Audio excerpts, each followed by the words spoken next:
It's easy to conflate preserving the history of games with preserving the games themselves.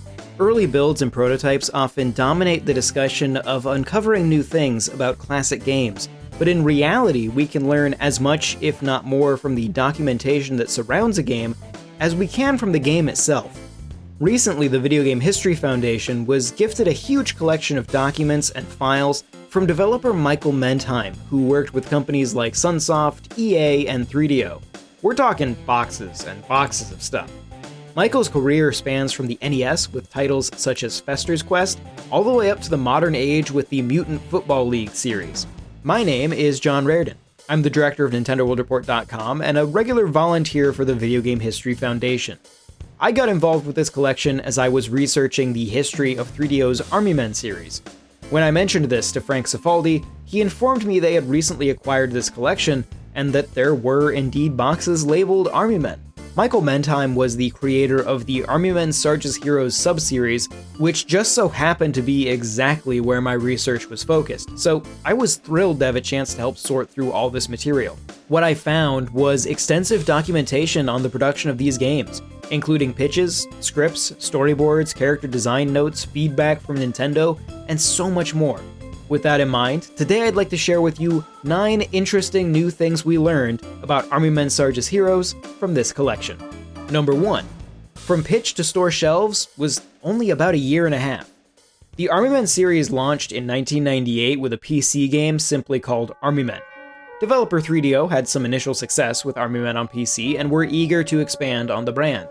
Serges Heroes was one of several follow-ups to the initial PC strategy game, alongside Army Men 2, which would be a straightforward sequel, Army Men Air Attack, a helicopter game, and Army Men 3D, which would convert the first game into a 3D third-person shooter on the PlayStation. Serges Heroes was pitched in spring of 1998, with a projected ship date of August 1999. The final game would ultimately land on store shelves in September of 1999. Even for the time, this turnaround was pretty fast, especially considering that Serges Heroes was just one of 5 total Army Men games that would be released in 1999. The pitch itself took the form of what Mendheim called a script. When you hear script, you may think of something like a movie script, but this is something much bigger. It is a comprehensive document that covers everything that would ultimately appear in the final game and plenty that didn't. It starts with an overview that lays out the basics of the story before digging into the unique selling points for 3DO in particular and its differences from other Army Men games. It goes on to cover elements of the game design for both single-player and multiplayer, in addition to outlining every character, art design, sound design, camera system, and so much more. The entire thing comes out to 245 pages. It is massive. This is how Michael Mendheim pitched his games, and it's a uniquely comprehensive style. But it allowed him to ensure that the project stuck with his vision throughout development. Number 2. Inspiration for Serges Heroes gameplay came from GoldenEye and Tomb Raider. Serges Heroes is a pretty big gameplay departure from the strategic gameplay of the original Army Men, or even what at first might seem similar in Army Men 3D. The goal with Serges Heroes was to appeal to the uniquely console-focused audience. It was viewed not as a traditional Army Men game by its developers, but as a character and narrative-focused adventure game. Tomb Raider is cited regularly by the developers of the game and in Mendheim's script as a point of reference for combat and general gameplay flow. GoldenEye and Mendheim's own battle tanks would serve as inspiration for the game's split-screen multiplayer mode, something that was largely unique to consoles compared to what computers were doing for multiplayer at the time. In fact, Serges Heroes was so inherently built around home consoles with their 3D graphics and multiple controller ports that many at 3DO questioned whether a game like this would have any appeal to PC players. Several of the emails documented in Mendheim's collection highlight this concern. The general wisdom at the time was to keep PC games 2D, to appeal to the widest possible audience with the widest array of PCs. There was also significantly less standardization in 3D cards for PC at the time, making a 3D game on PC a significantly harder sell to a more casual audience. While Serges Heroes would indeed eventually release on PC, it would be a somewhat different version of the game, which we'll touch on later. Number 3. Gameplay was simplified significantly over the course of development. Like any game, Army Men Serges Heroes had plenty of features that ultimately wouldn't make the cut. That initial pitch is extremely ambitious, especially for the development time projected.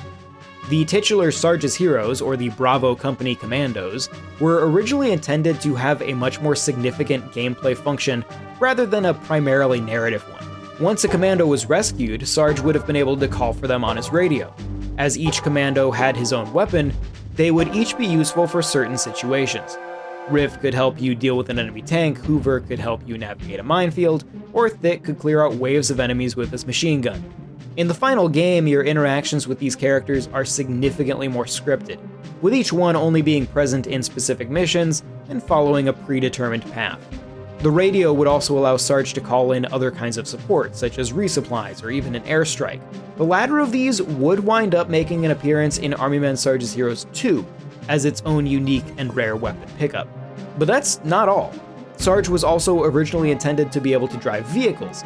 This one actually makes perfect sense, as it's a concept pulled directly from the original Army Men game, and would also appear in Army Men 3D that same year. These were intended to make use of some of the code from battle tanks.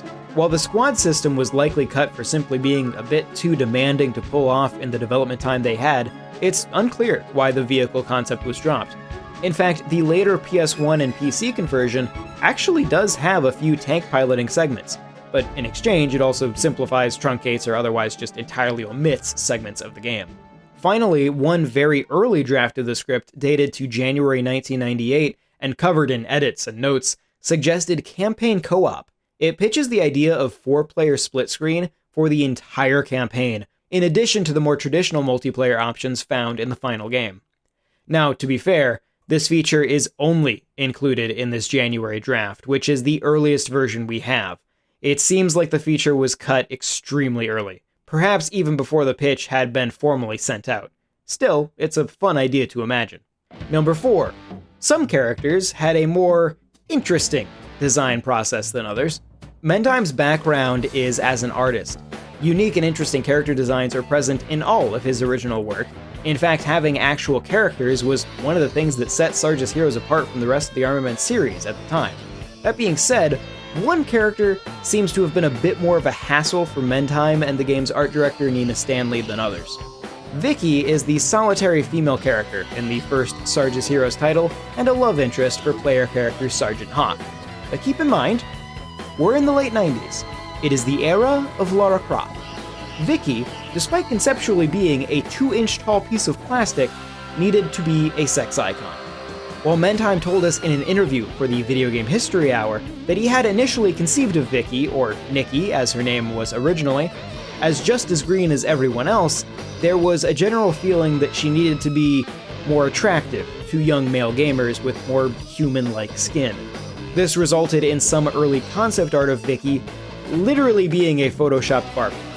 As development continued, the question of exactly how attractive to make Vicki seems to have been a matter of debate, with one piece of concept art in particular bearing a note referring to her as a bimbo and that she looked 13, which was naturally problematic. This push to make Vicki a sex icon would ultimately culminate in the spin-off title Portal Runners, which cast the player as Vicki in some very skimpy outfits and was advertised with some surprisingly risque marketing. Once again, this character is, in theory, a 2-inch tall piece of plastic. Number 5. The original pitch focuses exclusively on the Nintendo 64. Mendheim's original pitch for Army Men Serges Heroes positions it firmly as a Nintendo 64 game, maybe even an exclusive. Given that the PlayStation was already getting its own 3D conversion of the original Army Men PC game, it made sense to focus this one on the other side of the console market. With this in mind, Serges Heroes was built to take advantage of all the strengths of the Nintendo 64. The levels are open and expansive, oftentimes with multiple paths and diverse solutions to each encounter. There's an emphasis on verticality and some light platforming. Expansive levels like this were significantly harder, though not impossible, to achieve on the PlayStation due to the hardware differences in how it handled 3D. To be blunt, the N64 could make a very large level out of very few polygons, whereas PlayStation would need to use significantly more polygons to have the level appear visually stable. Multiplayer was a major focus of Serges Heroes after the success of split-screen multiplayer in battle tanks. The Nintendo 64's 4 built-in controller ports, as opposed to the PlayStation's 2, made it an obvious choice for this sort of experience. The biggest mention the PlayStation 1 gets in early documents is under a bullet point labeled cross-platform, where it's simply noted that their cross-platform library should facilitate PlayStation and Windows versions. Ultimately, the PlayStation and Windows version were handled by a largely separate team, and outside of their excellent pre-rendered FMV sequences, are viewed as cut-down experiences. It's clear both from these documents and the final game, the focus was on the Nintendo 64 version. Number 6. The name Serges Heroes was pitched by EA and 3DO founder Trip Hawkins. The project title for Army Men Serges Heroes was simply Ultra Army Men, Ultra of course being a reference to the Nintendo 64's codename, the Ultra 64. In an email from Hawkins to the Serges Heroes team sent shortly after Mendheim's script had been finalized, Hawkins was excited by the potential of the game as its own IP, saying, quote, "We should consider the idea of brand extension for this game, such as naming it Army Men Serges Heroes." That random comment, while pontificating on making sure the game received its own unique branding for possible future expansion, ultimately solidified the name right there and then. It's also a reference to Hogan's Heroes, a classic American sitcom set in a Nazi POW camp during World War II. Elements of Serges Heroes itself were also inspired by Marvel's Howling Commandos comics. But that title is far from the only thing Hawkins contributed. Another early email sees him listing off potential weapons and environmental hazards the characters might face. Several of these, such as the various kitchen implements, would indeed make appearances in this or future Serges Heroes titles. When we spoke with Mendheim, he had nothing but positive things to say about Hawkins' involvement, referring to him as something of a mentor. In fact, several of Mendheim's games, including Serges Heroes, list Hawkins as a designer. We know from an email regarding such a credit in Battle Tanks that Hawkins seems to have been surprised and genuinely touched by the gesture. Number 7. Actor Robin Williams was considered to play the lead role of Sarge. Because Serges Heroes would be the first character-driven game in the series, a lot of thought seems to have gone into the characterization of Sarge himself. Within the documents donated to the Video Game History Foundation is a draft of an email to the agent of actor and comedian Robin Williams. It's unclear how far this process went or why it didn't come to pass. Robin Williams was quite famously an avid gamer, though outside of playing the genie in an edutainment game based on Aladdin, That was a pretty humpy ride. A carpet would have been a lot more comfortable. Oh well. Watch out for the camels! he'd never directly voiced any other characters for video games. In the end, Sarge, along with every other male character in the game, would be played by prolific voice actor Jim Cummings. No green soldier ever won a war by melting for his country.